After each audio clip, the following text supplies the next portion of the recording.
തെരഞ്ഞെടുപ്പിന് മണിക്കൂറുകൾ ശേഷിക്കെ തികഞ്ഞ ആത്മവിശ്വാസത്തിലാണ് എറണാകുളം ലോക്സഭാ മണ്ഡലം UDF സ്ഥാനാർത്ഥി ഹൈബി ഈഡൻ. തന്റെ ഇതുവരെയുള്ള പ്രവർത്തനത്തിന് ജനങ്ങളുടെ തുടർ പിന്തുണയുണ്ടാകുമെന്ന് ഹൈബി ഈഡൻ പ്രതികരിച്ചു. നിശബ്ദ പ്രചരണം അതിൻ്റെ അവസാന മണിക്കൂറുകളിൽ കടക്കുമ്പോൾ നമ്മോടൊപ്പം ഇപ്പോൾ എറണാകുളം ലോക്സഭാ മണ്ഡലം സ്ഥാനാർത്ഥി UDF സ്ഥാനാർത്ഥി ഹൈബി ഈഡൻ ചേരുകയാണ്. ഇപ്പോൾ ഒരു അവസാന ഘട്ടത്തിലേക്ക് അവസാന മണിക്കൂറുകളിലേക്ക് എത്തിയിരിക്കുന്നു. ഇതുവരെ ഒരു 2 മാസം തുടർന്ന് വന്ന വൻപൻ പ്രചാരണത്തിന് ശേഷം ഈ ഒരു അവസാന നിമിഷത്തേക്ക് എത്തുമ്പോൾ എങ്ങനെയാണ് തോന്നുന്നത്? ഇന്ന് സത്യം പറഞ്ഞാൽ ബോറടിയാണ്. കാരണം സ്ഥാനാർത്ഥി എന്നുള്ള രീതിയിൽ പുലർച്ചെ മുതൽ രാത്രി വരെ വളരെ സജീവമായി വാഹന പര്യടനത്തിലൊക്കെ നിന്ന് കഴിഞ്ഞിട്ട് പെട്ടെന്നൊരു സ്ലോ ഡൗൺ ബ്രേക്ക് ഡൗൺ പോലെയാണ്. പക്ഷേ പരമാവധി ആളുകൾ ഇന്നത്തെ ദിവസം കാണുക എന്നുള്ള ഉദ്ദേശത്തോടു കൂടിയാണ് ഇവിടെ ക്ഷേത്ര സന്ദർശനം നടത്തിയത്. അന്നദാനത്തിൽ പങ്കെടുത്തത് നമ്മുടെ MLA കൂടെ ഉണ്ട്. ഞങ്ങളുടെ ആളുകൾക്ക്, ഞങ്ങളുടെ സഹപ്രവർത്തകർക്ക് വലിയ കോൺഫിഡൻസ് ആണുള്ളത്. ആ കോൺഫിഡൻസ് ഞങ്ങൾക്ക് ജനങ്ങൾ നൽകുന്ന കോൺഫിഡൻസാണ്.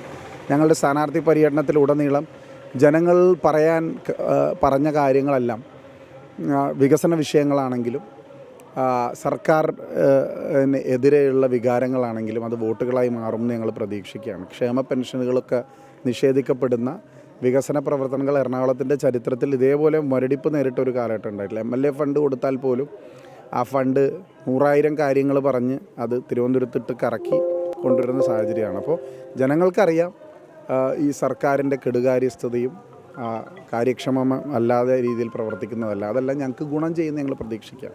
ജനങ്ങളുടെ ഇടയിലേക്ക് ഈ ഒരു 2 മാസക്കാലം അല്ലെങ്കിൽ നേരത്തെ മുതൽ തന്നെ പ്രവർത്തിച്ചു വരുന്നതിനാൽ തന്നെ ഹൈബിക്ക് അറിയാൻ കഴിയും. ഇപ്പോൾ ജനങ്ങളുടെ ഒരു വിലയിരുത്തൽ വരുന്നത് കേന്ദ്ര സർക്കാരിൻ്റെയും സംസ്ഥാന സർക്കാരിൻ്റെയും പ്രവർത്തനങ്ങൾ തന്നെയായിരിക്കുമോ? എങ്ങനെയാണ്? അല്ല, ഞാൻ കഴിഞ്ഞ 5 വർഷം മുമ്പ് 2019 തെരഞ്ഞെടുപ്പ് കഴിഞ്ഞത് മുതൽ ജനങ്ങളുടെ ഇടയിൽ ഒരു തെരഞ്ഞെടുപ്പ് ക്യാമ്പയിൻ തന്നെയാണ് നടത്തുന്നത്. ജനങ്ങളുടെ ഇടയിൽ നിന്ന് ഞങ്ങൾ മാറിയിട്ടില്ല ആരും. ഇവിടുത്തെ എല്ലാ വിഷയങ്ങളിലും ഒരു ജനപ്രതിനിധി എന്നുള്ള രീതിയിൽ വളരെ സജീവമായി ഇടപെട്ട ഒരാളും എന്നുള്ള രീതിയിൽ കേന്ദ്ര സർക്കാർ പാസ്സാക്കിയിട്ടുള്ള പല നയങ്ങളും ജനവിരുദ്ധ നയങ്ങളാണ്. അത് കർഷകർക്കെതിരെയുള്ള ബില്ലാണെങ്കിലും പൗരത്വ ഭേദഗതി നിയമമാണെങ്കിലും UAPA നിയമമാണെങ്കിലും കശ്മീരിൻ്റെ പ്രത്യേക പദവി എടുത്ത് കളഞ്ഞതാണെങ്കിലും എല്ലാ നിയമനിർമ്മാണങ്ങളും സാധാരണക്കാർക്ക് വിരുദ്ധമായ, ജനങ്ങൾക്ക് വിരുദ്ധമായ നിലപാടുകളാണ്. അത് ചർച്ച ചെയ്യപ്പെടും. പ്രധാനമന്ത്രിയുടെ റിമാർക്സ് ചർച്ച ചെയ്യപ്പെടും.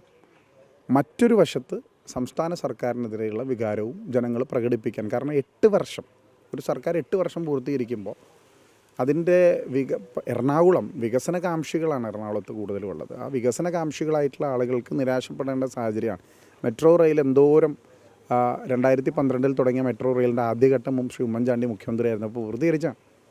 2ാം ഘട്ടം ഇപ്പോഴും ഇഴഞ്ഞു നീങ്ങുകയാണ്. 3ാം ഘട്ടം തീരേണ്ട സമയമായി. പണം കൊടുക്കുന്ന കാര്യത്തിൽ, സർക്കാർ ക്ഷേമ പദ്ധതികൾ നടപ്പാക്കുന്ന കാര്യത്തിൽ ഗുരുതരമായ വീഴ്ച വരുത്തിയിരിക്കുകയാണ്.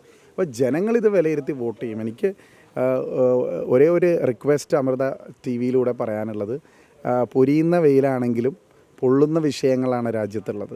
അതുകൊണ്ടൊരു മതേതര സർക്കാർ അധികാരത്തിൽ വരാൻ ആ ചൂടിനെ അവഗണിച്ച് നിങ്ങൾ വോട്ട് ചെയ്യാൻ വരണം എന്ന് മാത്രമാണ്. ഏറ്റവും പ്രധാനം ഇപ്രാവശ്യത്തെ തെരഞ്ഞെടുപ്പിൽ വന്നതാണ് രാഷ്ട്രീയ ചർച്ചകൾക്ക് ഒരുപാട് സ്ഥലങ്ങളും ഒരുപാട് പരിധികളില്ലാത്തൊരു രാഷ്ട്രീയ ചർച്ചകൾ വരെ വന്നിട്ടുണ്ട്. അതിനെ എങ്ങനെയാണ് നോക്കിക്കാണുന്നത്? അല്ല, ഞങ്ങളെപ്പോഴും ഒരു ഹെൽത്തി കോമ്പറ്റീഷൻ ഉദ്ദേശിക്കുന്നതാണ്. ആരോഗ്യകരമായ മത്സരങ്ങൾ ഉണ്ടാവണം, ആശയപരമായ സംഘർഷങ്ങളും പോരാട്ടങ്ങളും ഉണ്ടാവണം. അതൊരിക്കലും കായികപരമാവരുത്, അതൊരിക്കലും വ്യക്തിപരമാവരുത്, അതൊരിക്കലും ആരെയും അധിക്ഷേപിക്കാൻ ആവരുത്. ഞങ്ങൾ ഒരാളെയും ചെറുതായി കണ്ടിട്ടില്ല. ചെറിയ കക്ഷികൾ 10 സ്ഥാനാർത്ഥികൾ മത്സരിക്കുന്നുണ്ട്. ആരും കൊച്ചാണ്, ചെറുതാണെന്ന് ഞങ്ങൾ കാണുന്നില്ല. ഞങ്ങളൊരു വലിയേട്ടൻ മനോഭാവമില്ല. ഞങ്ങൾ വളരെ സ്മൂത്തായ ഒരു ക്യാമ്പയിൻ, ജനങ്ങൾക്ക് വിട്ടുകൊടുത്തൊരു ക്യാമ്പയിനാണ്. അതിൽ ജനങ്ങൾ വിലയിരുത്തുക എന്നുള്ളത് തന്നെയാണ് ഞങ്ങൾ ഉദ്ദേശിച്ചത്. എല്ലാവിധ ആശംസകളും. തൻ്റെ പ്രവർത്തനത്തെ വിലയിരുത്തി ജനങ്ങൾ വോട്ട് നൽകും എന്ന വിശ്വാസം തന്നെയാണ് അദ്ദേഹം പങ്കുവച്ചിരിക്കുന്നത്. അത് ജനങ്ങൾക്കിടയിൽ തന്നെ ഇപ്പോഴും ഈ അവസാന മണിക്കൂറിലും അദ്ദേഹം തുടരുന്നു എന്നത് തന്നെയാണ് അദ്ദേഹം വ്യക്തമാക്കുന്നത്. ക്യാമറാമാൻ വിനോദ് കരുവാറ്റിക്കൊപ്പം രജിത് കുമാർ, അമൃത ന്യൂസ്, കൊച്ചി.